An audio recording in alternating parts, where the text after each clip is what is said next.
Was Lois being purposely obtuse during this interview? So many people are critiquing Lois's line of questioning during the scene. Like we're projecting a little bit, but let's talk about it. And spoilers if you haven't seen Superman. In my other video, I mentioned how Superman was taken aback by Lois's line of questioning. I attributed a piece of that surprise to his own baked-in internalized misogyny. Not saying he was a misogynist, just saying that he truly believed that his girlfriend would take it easy on him, even though he knew what type of reporter she was. And while I do agree that some of that surprise came from the fact that beforehand, anything published on Superman's stance was written by Clark, in which case it was just him publishing his own thoughts. I still think a piece of this frustration was the fact that she was challenging him at all. Another piece of that was her even questioning why he would save these people. Like a lot of these comments, I agree. Why would that be a question? But I need y'all to understand what the situation is at this moment. Superman, who is a representative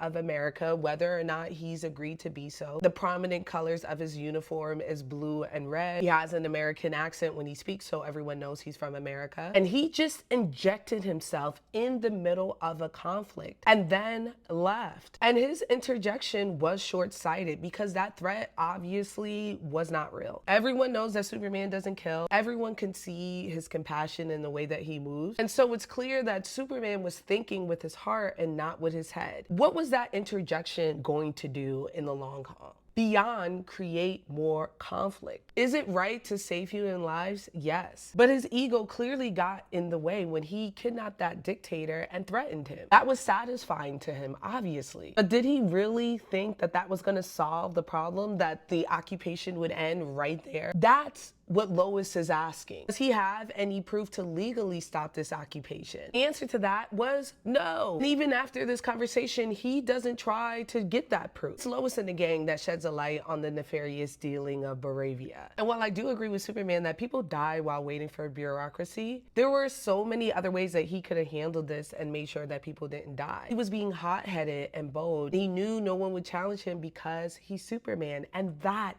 is the point of what she's saying. He admits throughout this entire interview, every time he gets a little bit upset, hey, I know what you did was right. No, Baravia is fucked up. But there's a right way to do this and you didn't consider it. And that's what she's talking about. We're projecting our own feelings, especially with the current conflict, onto Lois. We're crucifying her when she's being reasonable. And I think it's interesting that it's mostly men that are so upset about this interview. Just a little food for thought. But tell me, what were your thoughts about this conversation? Let me know in my comments below.